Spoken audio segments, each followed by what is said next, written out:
Yo Gadgeteer, selamat datang di tahun 2023. Tahun di mana segmen flagship smartphone mendadak seksi lagi setelah 2 tahun belakangan terkesan begitu-begitu aja. Kenapa menarik lagi? Alasannya banyak. Yang pertama, semakin banyak brand-brand smartphone yang membawa smartphone terbaiknya masuk ke Indonesia secara resmi. Yang kedua, SoC flagship Android itu udah semakin waras ya dengan hadirnya Snapdragon 8 Gen 2. Yang ketiga, perkembangan kamera smartphone yang mulai menuju ke arah yang benar dengan mulai munculnya teknologi-teknologi breakthrough di bidang kamera yang memang dampaknya itu krusial dan positif terhadap hasil kamera sebuah smartphone. Nah, yang dari tadi di tangan gue ini adalah Xiaomi 13 Pro. Salah satu smartphone yang ingin mencoba untuk mewujudkan semua hal yang tadi gue sebutin. Kemungkinan besar masuk resmi ke Indonesia menggunakan SoC Snapdragon 8 Gen 2. Kemudian menggunakan sensor kamera 1 inch. Gue pribadi udah menggunakan handphone ini selama kurang lebih 2 minggu. So, kita bakalan lihat apakah Xiaomi 13 Pro ini bakalan menjadi rilisan Xiaomi yang menarik di tahun 2023 ini. Jangan lupa sebelum kita mulai, like, share, subscribe, dan lain-lainnya.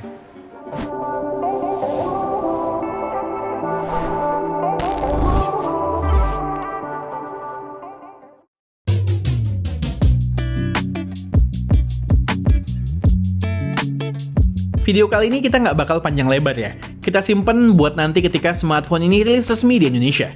Toh berdasarkan experience kita, beberapa hal terutama software pasti akan berbeda antara keluaran mainland China seperti yang gue coba ini dengan produk resmi Indonesia dan global nantinya.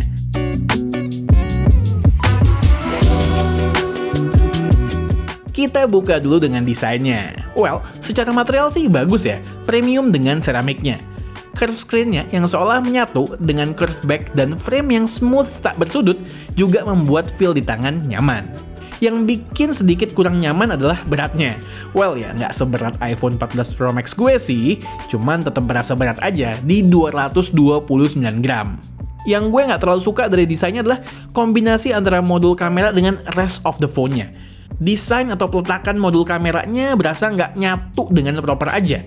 Bumpnya itu super tebal, ngotak, berasa apa ya? Aneh aja lah, out of place intinya.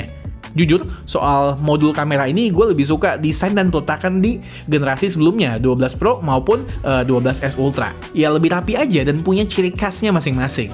Di 13 Pro ini lebih kayak kurang dipikirin gitu ya. Satu lagi soal desain, yang gue lebih suka di versi sebelumnya adalah peletakan stereo speakernya. Di beberapa rilisan terakhir, Xiaomi beberapa kali memisahkan stereo speakernya dengan earpiece, dengan meletakkan speaker bagian atas di frame-nya yang menghadap ke atas. Di Xiaomi 13 Pro kembali gabung sama earpiece nih. Terus bisa gue notice juga, frame atas dan bawahnya itu flat, nice, gue suka. Di atas ada IR blaster yang udah menjadi khas dari HP-HP Xiaomi. Layarnya 6,7 inch, kualitasnya bagus, udah menggunakan AMOLED E6 LTPO display. Resolusinya 2K dengan refresh rate 120Hz. Kualitas screen-nya flagship grade. Tingkat kecerahannya untuk metrik peak brightness bisa up to 1900 nits dan 1200 nits di mode auto brightness untuk overall layarnya. Singkat cerita, layarnya terang banget untuk penggunaan outdoor. Oh iya, layarnya juga udah dilindungi sama Gorilla Glass Victus. Performanya TOP, top. Snapdragon 8 Gen 2 di sini adem. Main Genshin Impact selama 25 menit di ruangan AC, suhu internal maupun eksternal nggak melebihi 41 derajat Celcius. Frame rate-nya pun stabil di 60 fps. Jangan lupa, supaya adil, settingan image quality di game turbo udah diset ke high quality nih, which artinya ngerender dalam resolusi sama dengan HP lain, nggak curang. Xiaomi 13 Pro baru keteteran menghandle Genshin Impact ketika dimainkan di ruangan non-AC. FPS-nya bisa drop sampai dengan 45, sementara suhu berada di kisaran 45 sampai dengan 46 derajat. Untuk benchmark sintetis, Antutunya gede banget ya, di 1,2 juta lebih. 3D Mark-nya dapat 78% untuk stabilitasnya dengan suhu yang nggak lebih dari 45 derajat. Sesuai sih ini ya, antara di game maupun di benchmark. Throttling performa dimulai pada kisaran 44 sampai dengan 45 derajat.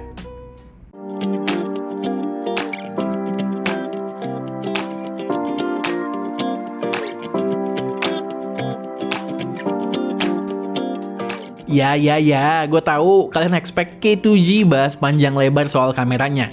Well, mohon maaf guys, nanti aja ya di full review dengan unit resmi Indonesia biar maksimal.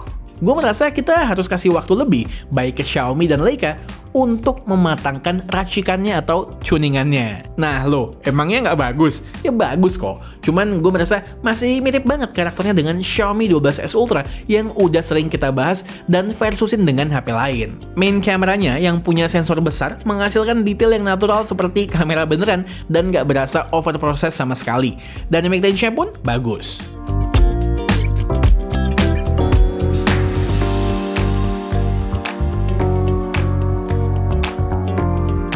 Peningkatan dari Xiaomi 12 Pro sih jelas ya, khususnya di kondisi cahaya challenging dan low light.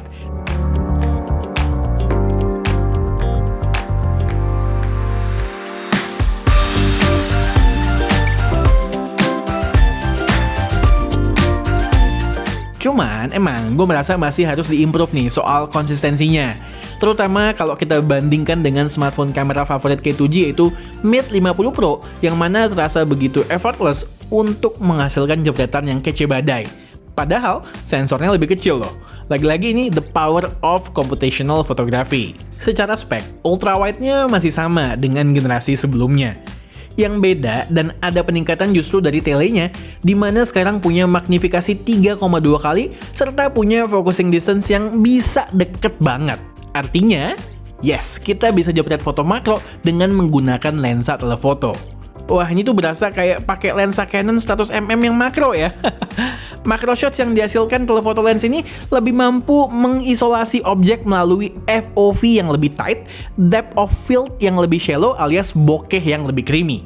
Yang gue kasih tunjuk di sini adalah yang fokus distance-nya terdekat yang bisa dijangkau oleh kedua lensa, baik makro menggunakan ultrawide maupun makro menggunakan lensa tele. Untuk selfie-nya 32 megapiksel, hasilnya bagus selama di kondisi pencahayaan yang proper. Di gelap sih ya kurang oke.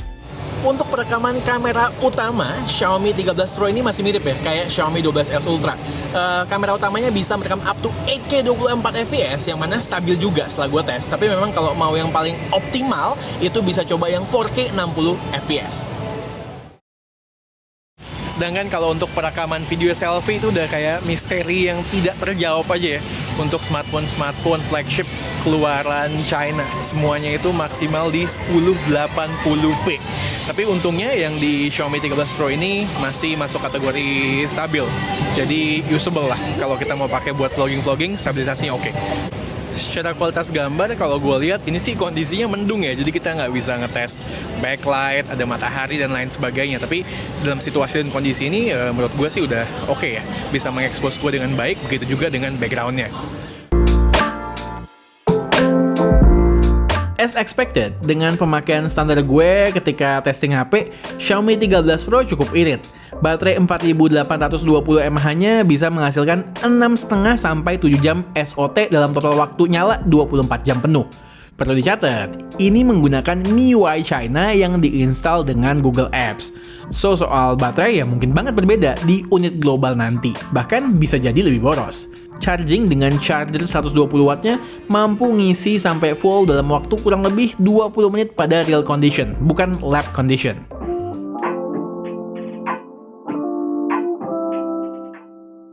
Yo, selamat datang MIUI 14 yang berbasis Android 13. Banyak yang minta K2G bahas MIUI 14 secara detail.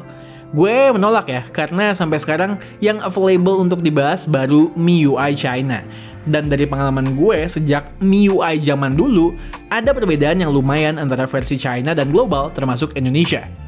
Perbedaan bakal berasa di bagian fitur, smoothness, baterai, dan seterusnya. Kita tunggu aja nanti MIUI versi Indonesia, baru gue mau komen soal iklan, bloatware, dan lain-lain. Yang bisa gue sampaikan, MIUI 14 versi Cina ini ya jelas masih terlihat seperti MIUI pada umumnya, dan juga smooth banget. Hal-hal lain yang penting diketahui dari Xiaomi 13 Pro, vibration motornya halus banget ya, khas Xiaomi yang menurut K2G industry leading dalam hal ini. Bisa di-adjust pula karakter haptiknya sesuai selera. Fingerprint sensornya dalam layar, cepat dan akurat performanya. Terus unit gue ini RAM-nya 12GB LPDDR5X, internal storage-nya 256GB UFS 4, which menurut gue adalah konfigurasi yang paling mungkin rilis di Indonesia nantinya. Kemudian 2 poin terakhir, unit China ini udah tersertifikasi dengan IP68, terakhir support wireless charging up to 50 watt.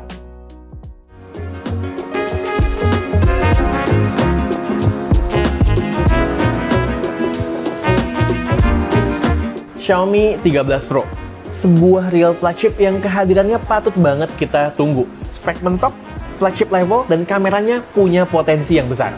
Tapi, buat yang nggak sabaran kayak kami, bisa cek produk ini di lapaknya Apple Tree yang selalu masukin produk-produk unik ke Indonesia secara resmi dan bayar pajak. Jadi, sinyalnya dijamin aman.